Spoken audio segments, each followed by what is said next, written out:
Puji Tuhan, Shalom, selamat malam. Bersama kami lagi dalam Gema Rohani Jemaat GBI Efrata.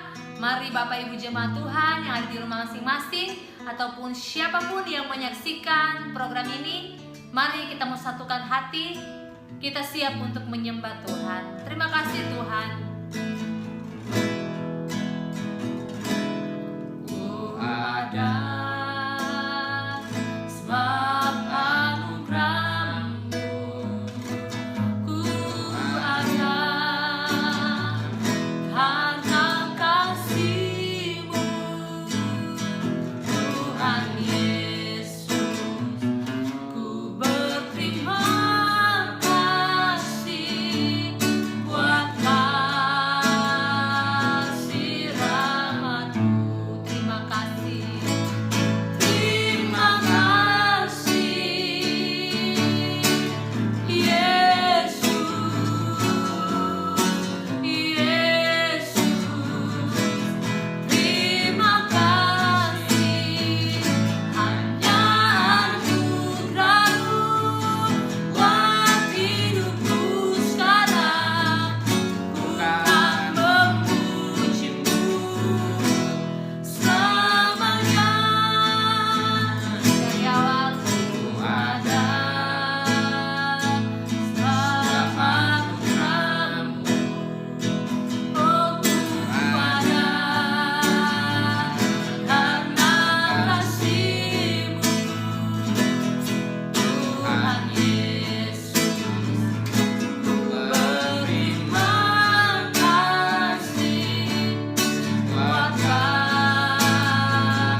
bersyukur dan bangga mempunyai Allah seperti-Mu. Bapa, di dalam nama Yesus, saat ini kami siap untuk mendengarkan kebenaran firman-Mu. Mari Tuhan berbicara bagi setiap kami Tuhan. Apa yang Kau kehendaki bicarakan pada kami Tuhan. Pakai hamba-Mu Tuhan, sehingga kami boleh mengerti kebenaran firman-Mu dalam kehidupan kami. Kami terima firman-Mu di dalam nama Tuhan Yesus Kristus. Haleluya. Amin.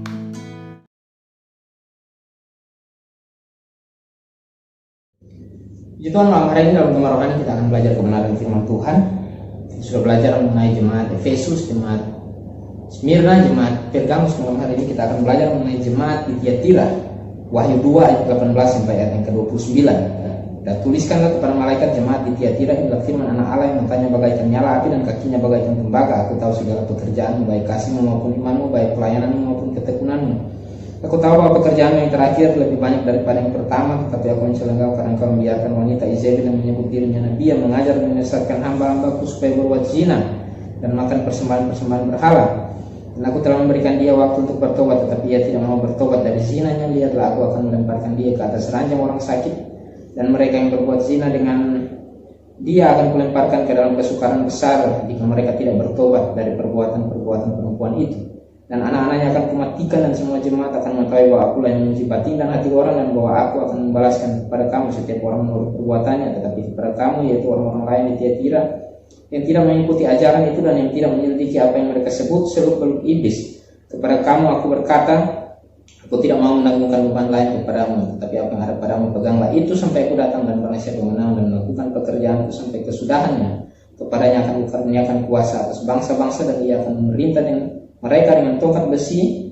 Mereka akan diremukkan seperti tembikar pohon terip, sama seperti yang kuterima dari Bapakku, dan kepadanya akan kukaruniakan bintang timur. Siapa bertelinga hendaklah ia mendengarkan apa yang dikatakan Roh kepada jemaat-jemaat. Ada beragam alasan mengapa seseorang atau sebuah gereja berhenti memberikan pelayanan yang terbaik kepada Tuhan. Salah satunya adalah oleh karena ketidaksempurnaan dari cara atau hasil pelayanan mereka. Apa yang kita pikirkan tentang kecacatan, baik cacat secara fisik maupun cacat secara mental?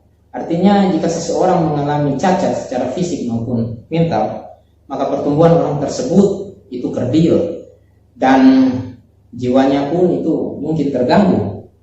Sama seperti pelayanan kita, ketika pelayanan kita tidak sempurna, kita berhenti daripada memberikan pelayanan yang terbaik kepada Tuhan, maka sepertinya pelayanan kita itu cacat. Pertumbuhan dari pelayanan kita itu tidak baik.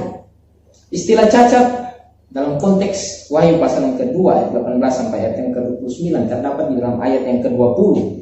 Dikatakan di situ Tuhan mencela jemaat yang ada di Tiatira oleh karena mereka membiarkan wanita Izebel untuk menyesatkan mereka. Padahal di ayat yang ke-19 mereka hidup di dalam kasih, iman, dan ketekunan pelayanan mereka kepada Tuhan. Secara rohani mereka baik, tetapi di tengah-tengah kasih mereka, iman, ketekunan mereka, mereka membiarkan penyesatan itu masuk di dalam jemaat, sehingga ada toleransi, ada kompromi di sana.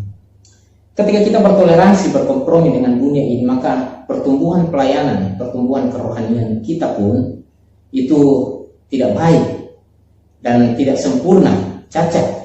Sebab itu dari sini kita akan belajar di dalam konteks ini bagaimana gereja yang bertumbuh secara sempurna sehingga menjadi gereja yang dewasa di dalam Tuhan.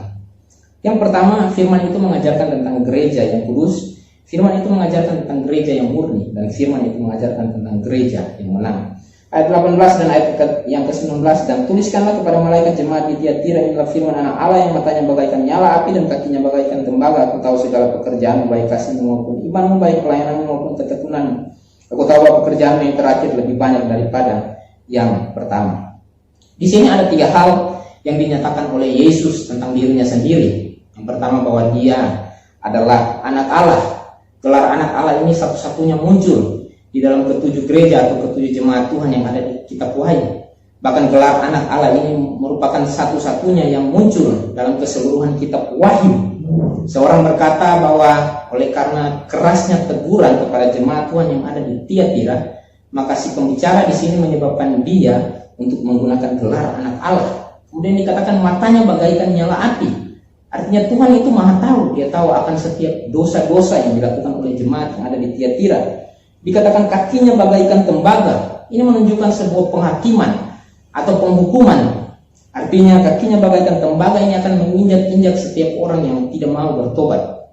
Seorang berkata bahwa ketika kakinya itu bagaikan tembaga menginjak orang yang tidak mau bertobat, maka itu seperti di dalam kilangan anggur dari murka Allah.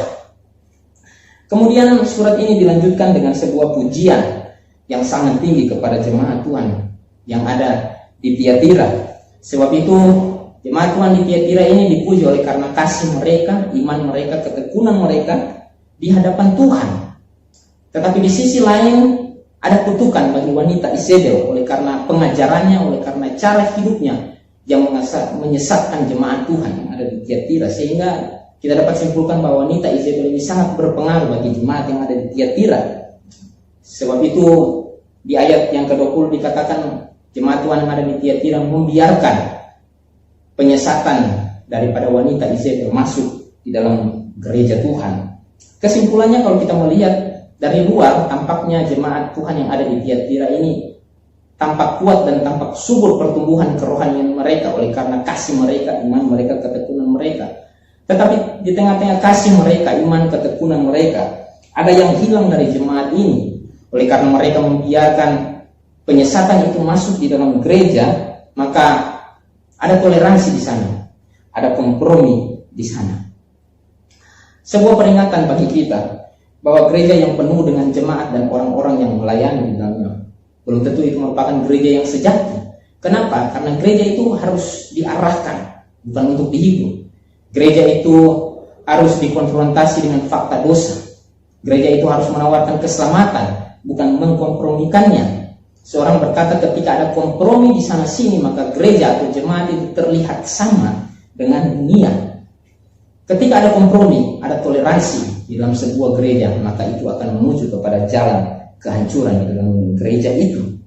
Sama seperti Rasul Paulus menasihatkan jemaat Tuhan yang ada di Korintus dan di Tesalonika supaya jemaat Tuhan ini hidup mereka kudus di hadapan Tuhan. Di dalam 2 Korintus pasal yang ke-6 ayat 14 dan ayat yang ke-15. 2 Korintus 6 ayat 14 dan ayat yang ke-15, perkataan Paulus di sini memperingatkan kepada jemaat di Korintus, berkata, persamaan apakah yang terdapat antara kebenaran dan kedurhakaan? Bagaimanakah terang itu dapat bersatu dengan kegelapan? Persamaan apakah yang terdapat antara Kristus dan Belial? Dalam 1 Tesalonika 4 ayat yang ke-7 dikatakan, Allah memanggil kita bukan untuk melakukan apa yang cemar, melainkan apa yang kudus. Firman itu mengajarkan tentang gereja yang kudus. Kenapa? Karena gereja itu harus diarahkan. Gereja itu harus dikonfrontasi dengan fakta dosa, dan gereja itu harus menawarkan keselamatan, bukan mengkompromikannya. Apa yang kita pikirkan tentang sebuah klub atau diskotik? Di sana ada dunia gemerlap, di sana ada pesta pora, di sana ada kemabukan, bahkan di sana ada hal-hal yang bersifat entertain dan menghibur. Gereja itu bukan sebuah klub, gereja itu bukan sebuah diskotik sehingga hanya berbicara tentang hiburan belaka. Bukan seperti itu. Gereja itu harus diarahkan, bukan untuk dihibur. Gereja itu harus dikonfrontasi dengan fakta dosa. Gereja itu harus menawarkan keselamatan, bukan mengkompromikannya. Kenapa? Karena firman itu mengajarkan tentang gereja yang kudus. Yang kedua, kita akan belajar mengenai firman itu mengajarkan tentang gereja yang murni. Dikatakan di ayat yang ke-20 dan selanjutnya, tetapi aku mencela engkau karena kau membiarkan wanita Izebel yang menyebut dirinya nabi yang mengajar dan menyesatkan hamba-hambaku supaya berbuat zina dan makan persembahan-persembahan berhala. Dan aku telah memberikan ia waktu untuk bertobat, tetapi ia tidak mau bertobat dari zinanya. Kalau kita melihat dalam konteks ini, perempuan yang dinamakan Izebel di sini mengajar dalam dua hal, yaitu tentang makan persembahan berhala dan perzinahan. Padahal di dalam 1 Korintus pasal 8 sampai pasal 10, Kisah Para Rasul 15 ayat yang ke-29, di situ gereja atau kekristenan diberikan tugas. Tugasnya apa? Yaitu menjauhkan atau berpantang terhadap makanan persembahan berhala. Kenapa? Karena ini merupakan syarat untuk menjadi anggota jemaat, baik orang Yahudi maupun orang non-Yahudi. Di satu sisi, perempuan Isabel di sini mengajar tentang makanan persembahan berhala. Selain dia mengajar tentang melakukan perzinahan, sebab itu di ayat selanjutnya dikatakan ia sendiri harus bertobat dari zinanya. Kenapa? Jika tidak, maka dia sendiri atau wanita Isabel ini, bahkan pasangan zinanya, bahkan sampai kepada anak-anaknya akan diancam oleh kematian. Kalau kita melihat dalam konteks ini, dapat disimpulkan bahwa ada sebuah pengaruh yang besar dari wanita Isabel ini terhadap kepercayaan kekristenan dari jemaat Tuhan yang ada di Tiatira. Maksudnya adalah untuk menghancurkan jemaat dengan cara-cara yang dia bawa masuk ke dalam jemaat Tuhan yang ada di Tiatira, sehingga dapat merusak dan menghancurkan iman daripada jemaat Tuhan yang ada di Tiatira. Di satu sisi kita belajar bahwa wanita Isabel ini bersalah oleh karena pengajarannya tentang persembahan berhala dan kemudian tentang perzinahan yang dilakukan. Itu dari sisi pengajaran, tetapi di sisi lain kita harus belajar tentang kota Tiatira ini merupakan kota perdagangan, di mana di kota ini ada banyak serikat kerja, dan setiap serikat kerja itu berhubungan dengan berhala, yaitu dewa pelindung atau dewa penjaga. Ini merupakan ancaman berbahaya bagi jemaat Tuhan yang ada di Tiatira. Kenapa? Karena ketika mereka menolak untuk bergabung dengan serikat kerja ini, maka mereka akan kehilangan semua prospek di dalam dunia dagang. Di satu sisi, jemaat Tuhan yang ada di Tiatira diuji dengan sebuah pengajaran dari wanita Isabel ini dengan makanan persembahan berhala, dengan persinahan. Tetapi di sisi lain, di kota Tiatira pun menguji mereka, apakah mereka harus berkompromi, bertoleransi dengan keadaan kota itu, karena kota itu menawarkan tentang kepentingan bisnis, keuntungan dagang. Dan ketika mereka terikat dengan pekerjaan-pekerjaan tersebut, maka ada jaminan bahwa Roh Kudus itu dapat melindungi mereka dari bahaya apapun, padahal itu sudah berkompromi, bertoleransi dengan keadaan itu. Sebab itu Tuhan berkata, aku mencela engkau karena engkau membiarkan penyesatan itu. Membiarkan penyesatan atau membiarkan dosa adalah hal yang salah. Karena kata membiarkan di sini ini, di ayat yang ke-20 di situ, itu sangat memberikan pengertian tentang sebuah kontras antara gereja Efesus dan gereja di Tiatira. Seorang berkata bahwa gereja di Tiatira ini membiarkan salah seorang anggotanya untuk mengajarkan kebebasan dan tidak mengekangnya. Sebab itu bertolak belakang antara gereja Tiatira dan gereja Efesus. Jika Efesus itu tidak dapat sabar terhadap rasul-rasul yang jahat dan mereka tidak memiliki kasih, tetapi di Tiatira mereka punya kasih, tetapi mereka bertoleransi atau berkompromi dengan nabi yang jahat, yaitu wanita Isabel itu. Kita memang tidak bisa hidup tanpa toleransi, tetapi ketika kita bertoleransi, maka itu adalah sebuah penyesatan di dalam gereja, yang jelas itu merupakan hal yang salah. Karena wanita Isabel di sini mengajarkan untuk supaya gereja itu atau orang Kristen harus menyesuaikan diri dengan keadaan dunia. Gereja itu harus menyesuaikan diri dengan pengajaran-pengajarannya yang menyesatkan. Bahkan gereja itu harus menyesuaikan diri dengan keadaan kota Tiatira, padahal itu adalah sebuah toleransi, adalah sebuah kompromi dengan dunia, dengan standar-standar dunia. Di dalam Roma 12 ayat yang kedua dikatakan di situ, Roma 12 ayat yang kedua, janganlah kamu menjadi serupa dengan dunia ini, tetap berubahlah oleh pembaharuan budimu sehingga kamu dapat membedakan manakah kehendak Allah, apa yang baik, yang berkenan kepada Allah, dan yang sempurna. Kata serupa di sini diberikan pengertian to form according to pattern or mold, artinya fotokopi. Kalau kita mengenal istilah tentang fotokopi, ada data atau dokumen yang dimasukkan di dalam mesin fotokopi dan yang dikeluarkan adalah hasil yang sama. Jadi secara literal kalimat perintah ini mengandung pengertian jangan kamu menjadi serupa dengan dunia ini, artinya jangan kamu fotokopi cara hidup dunia yang dikuasai oleh dosa. Seorang berkata apa yang wajar bagi dunia itu tidak wajar bagi Allah, dan yang tidak wajar bagi dunia justru itu yang wajar bagi Allah. Apa yang kita pikirkan tentang jemaat Tuhan yang ada di Pergamus? Beberapa di antara mereka menganut ajaran Bileam dan menganut ajaran-ajaran Nikolaus. Mereka berkompromi dan kemudian sama seperti jemaat di Tiatira, mereka membiarkan penyesatan itu masuk di dalam gereja. Apa yang kita pikirkan tentang sebuah ragi yang mengkamilkan adonan itu? Ketika adonan itu dicampurkan dengan ragi, maka lama-kelamaan adonan itu akan berubah ke arah pembusukan, akan mencemarkan adonan dan merusak adonan tersebut. Kekristenan kita pun demikian. Ketika kita mengkompromikan, bertoleransi dengan keadaan-keadaan dunia yang ada di sekitar kita, maka kekristenan kita akan berubah ke arah yang tidak baik. Sekalipun situasi dan kondisi di dunia ini berubah ke arah yang tidak baik, tetapi orang Kristen harus berubah ke arah yang lebih baik. Dengan cara apa? Kita harus memahami bahwa firman itu mengajarkan tentang gereja yang murni. Yang ketiga, kita akan belajar mengenai bahwa firman itu mengajarkan tentang gereja yang menang. Kalau kita melihat di ayat yang ke-25, tetapi apa yang ada padamu, peganglah itu sampai aku datang, dan barang siapa menang dan melakukan pekerjaanku sampai kesudahannya, kepadanya akan kukaruniakan kuasa atas bangsa-bangsa. Izebel diberikan sebuah kelonggaran waktu di sini untuk dapat bertobat, tetapi ia tidak dapat bertobat, dikatakan. Sekalipun diberikan waktu, dan kemudian dikatakan bahwa dia akan dilemparkan di atas ranjang orang sakit, bersama dengan pengikut-pengikutnya akan memiliki nasib yang sama.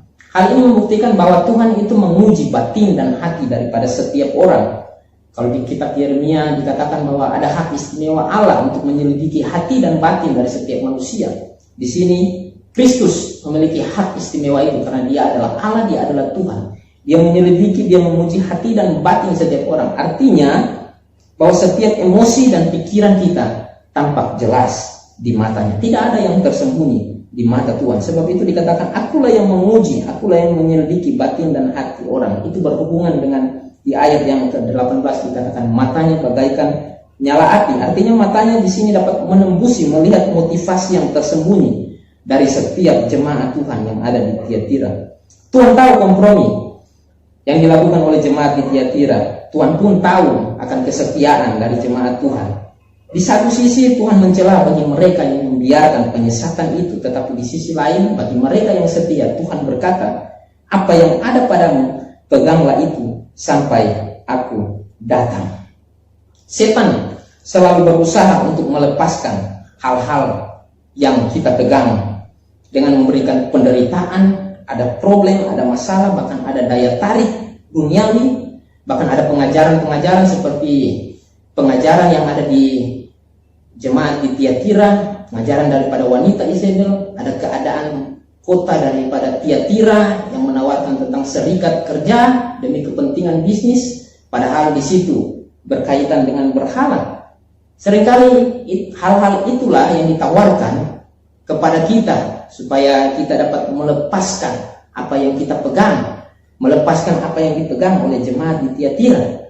Tetapi firman Tuhan berkata, pegang itu sampai aku datang, karena barang siapa menang dan melakukan pekerjaanku sampai pada kesudahannya, maka dikatakan, maka Tuhan akan mengaruniakan kuasa atas bangsa-bangsa, dan dia akan memerintah mereka dengan tongkat besi, akan diremukkan seperti tembikar tukang periuk, sama seperti yang kuterima dari Bapakku, dan kepadanya akan kukaruniakan bintang timur. Melakukan pekerjaan Tuhan.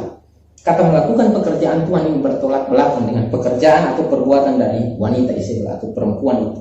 Artinya ketika orang melakukan pekerjaan daripada perempuan Izebel, maka itu tidak dapat dikatakan sebagai orang yang menang. Tetapi justru sebaliknya, ketika kita memegang apa yang ada pada kita, yaitu apa yang menjadi pekerjaan-pekerjaan yang Tuhan percayakan kepada kita, yang berdasarkan pada kebenaran firman Tuhan, yaitu melakukan pekerjaan Kristus, maka kita adalah orang yang menang.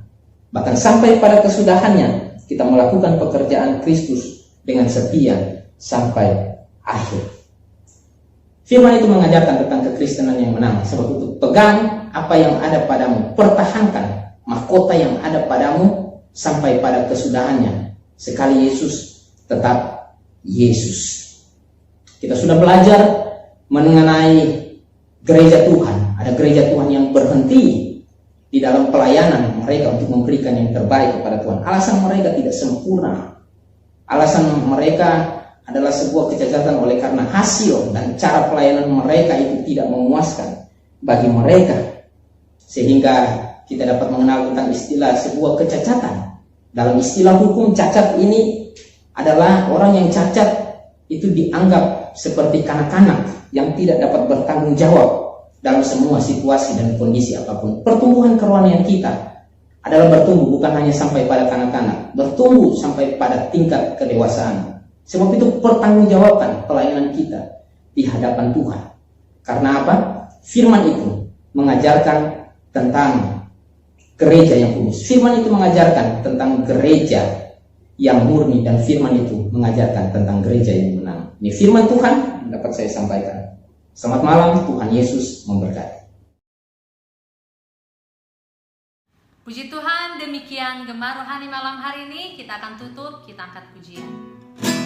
Sebab kasih setiamu Tuhan, amin.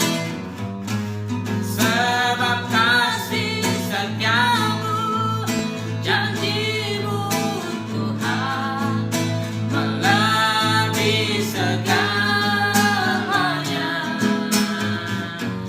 Dan ku bersyukur sebab kasih setiamu.